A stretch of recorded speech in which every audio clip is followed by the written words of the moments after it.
JB here. Hope everyone doing outstanding. Wednesday, March 26th, 8:56. On this fine morning, talk quick about the market, some names and looking at go from there. S&P futures pretty much flat, to mixed all morning. Almost similar to yesterday's midday action, just chopping around. I wouldn't call it directionless, but to me, it seems like maybe, hopefully, some consolidation. Not much in the way of catalyst. Yesterday, we had the consumer confidence data come out at 10 o'clock, weaker than expectations. I don't think that was any surprise.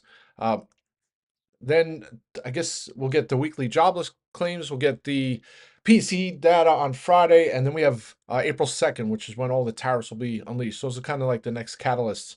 Leave it up. You already have yesterday was consumer confidence data, so you already had the bears and the fear mongers coming out. The headlines, oh, it's blinking a recession, right? And then today another headline. Seems like every day there's a new headline on what is pointing to a recession. Today it's the amount of delinquencies on Federal Housing Administration loans. So people who take out those loans typically less stringent, less down payments, all that fun stuff.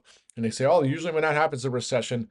I mean, you take all these different data points and pieces and put together a puzzle and paint a picture that says a recession is coming. And we already have the GDP now from Atlanta pointing to negative GDP for Q1. So, needless to say, the market, I trust the market. The market's the best forward-looking mechanism. So we'll see if it holds up here. My concern, I was mentioning on the rant yesterday, is that if there's surprises on the tariffs that are unleashed next week, you don't if you're doing this, I wouldn't call it trade war, but if you're unleashing these tariffs, you don't start low, right? I mean, you don't say, oh, I'm going to tariff this product 1% and then negotiate it up to 5%, right? You start at 5% or 10% or 50% and then compromise and work that out. So I wouldn't be surprised if there's some large numbers that kind of spook markets a little bit. So probably some volatility. And then it'll be interesting how that all plays out. But for me, I'm looking at the SPY, the 200-day moving average.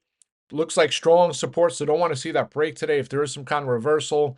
Yesterday was the third tightest trading range of 2025 at 0.45% trading range for the entire session, whereas we were moving that range in a matter of minutes last week and a week before. So, I mean, is calm back? I mean, is the market? Are we back to a tranquil market? Take a look at VIX. It certainly looks like it, but we'll have to see again how things play out. The PC data on Friday, I would I would hope for an inline number, right? That would probably be the best case scenario. Don't want to see it hotter than expectations, and probably don't want to see it cooler than expectations either. Although that would probably be the better of the scenarios. And also, yeah, take a look at VIX. I mean, how many days in a row? 1, 2, 3, 4, 5, 6, 7, 8, 9, 10, like 11 of the past 13 days to the downside. We're almost back to historical levels in regards to where it was trading back in December, right? So pretty remarkable stuff and pretty remarkable reversal.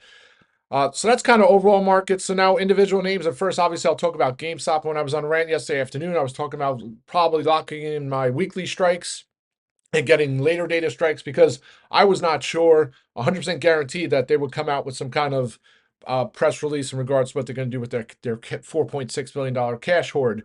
Not only that, the company doesn't do press conferences. So if you look, ever since Ryan Cohen took over GameStop, they don't do conference calls after their earnings report like traditionally like most companies do. Because what's he going to talk about? He's just going to be peppered with questions around their dying business, right? So um, the big question is what they're going to do with the cash reserve. So you already knew there was rumors, speculation that they were going to announce possibly using Bitcoin as a treasury asset, and that's what happened. So after the bell, they announced earnings, and then in a subsequent press release, announced that they were um, updating their investment policy to include Bitcoin as a reserve asset. So kind of the news you were looking for, but the news, in my opinion, what was good, there wasn't much detail. It's kind of vague, which kind of leaves leaves it open for speculation, right? So speculation typically is good, especially in a name like GameStop, where people are going to speculate what they're going to do. So I think that bodes well. Also, their earnings, you take a look, their revenue's down on a year-over-year basis, which is expected, but their earnings continue to increase. Third straight profitable quarter.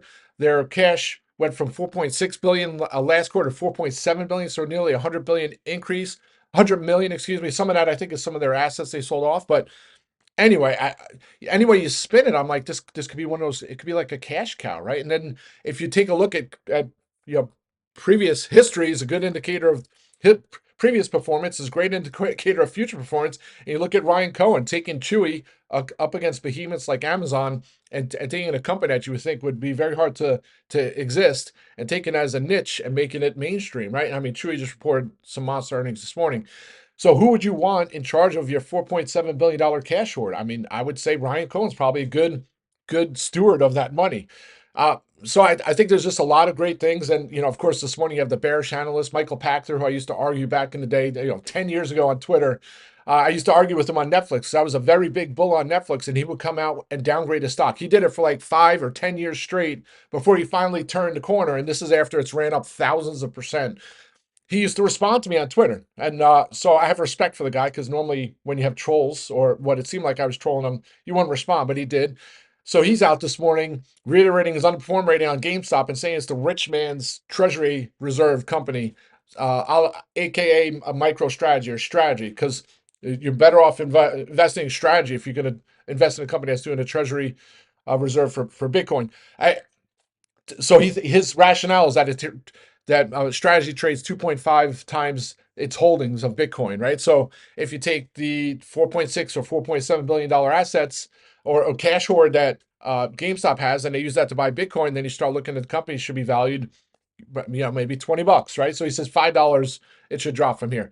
I mean, I don't look at like that. I don't know the exact all the I don't have the I's dotted and T's crossed on the exact fundamentals of strategy, how much is levered, how much is held in convertible debt, what that all looks like in regards to their holdings. All I know is GameStop has $4.7 billion cash, right? It's not convertible debt. It's not, it's not offering. They're not paying interest on it.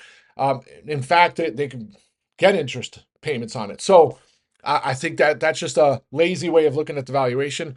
Anyway, off my rant, but hopefully we'll see what the calls look like. I think it was 9.5, 10% implied move. So I don't know how much the April strikes will be up, but I'll wait to close some of those out when they're 100%. And then if it gets over $30, I'll look for some more strikes further out, because I think this could be a story that evolves, right? And you already had Roaring Kitty back when he came out of his hibernation and talked about that he still liked GameStop. I think this is a great time for him to maybe he'll do some kind of tweet, and that'll be like the next leg for it. So that's kind of the thought process there. I'll hold on to those. I'm not, not the meme craze. I'm not looking at it as like a short squeeze. Only has a 6% short interest now, but I do look at it as an interesting story, right?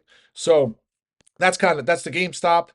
W gapped out at, well, actually it was open. It opened red down to 37 and change right out of the gate, and then reverse course all the way up to $39. I took some of my W calls off for close to 100% to cover costs. Held the rest. I think it's headed $42. We'll see how today plays out. Obviously, Wednesday is kind of like the premium crush day, so don't want to see a flat session today. Otherwise, the premiums are really going to start to erode. But 50-day moving average right there, 41.81. I think that's a great target. So now riding free, emotionless. So hold on to those strikes. I also went and added DELL strikes. And, like last week, I added the weekly strikes and I was able to get some out for profits. This week, I was looking at stock. If you take a look, it hasn't traded, it hasn't been too volatile at all. I think all it's going to need is a kick, whether it be some kind of catalyst or analyst upgrade. But I was looking for weekly strikes. I'm like, I don't want to be in a spot where, the move happens next week. So I went and got strikes into next week. I'll hold on to those. 50-day moving average 105 on DELL. And then you look at the gap fill from the end of February is 107.85. So big spots there. I think it heads up there in the coming days. And DELL's a great story, fundamental wise. I mean, it does have a lot of debt, but it's doing buybacks, $10 billion buybacks. It has an insane backlog. So good story. So now on to Intel. Flat as a pancake yesterday. It's got to get going at some point. 200-day moving average is right there at 23 and change. Hopefully it can find some wind in its sails at some point and start to resume that uptrend that it had after its CEO announcement.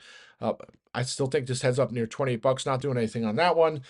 And then some other names I'm watching. I mean, Shopify just reversed the pre-market from 111 down to 108. I don't know if there was news, but still watching this one. If it finds some legs today, I'll be watching the 115s, maybe even 116s, probably because I don't want to have a watch sale. So I'll probably do the 116s as a spec trade today. And then some other names. TripAdvisor finally back over $15 yesterday. And then you start looking to 50 and 200-day moving average are close.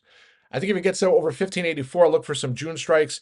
The thing is, I'm still not 100% convicted that the market's going to go in full-on bull mode, right? I don't know if we're going to head back to new all-time highs anytime soon. I think there's still some consolidation, and we probably got to get through the first a couple of weeks of earnings season, the Q1 earnings season first, and get that GDP result out of the way before I could really say, hey, we're going to head back over 610, 620 on the SPY. So until that happens, I'll probably be more cautious adding later dated strikes.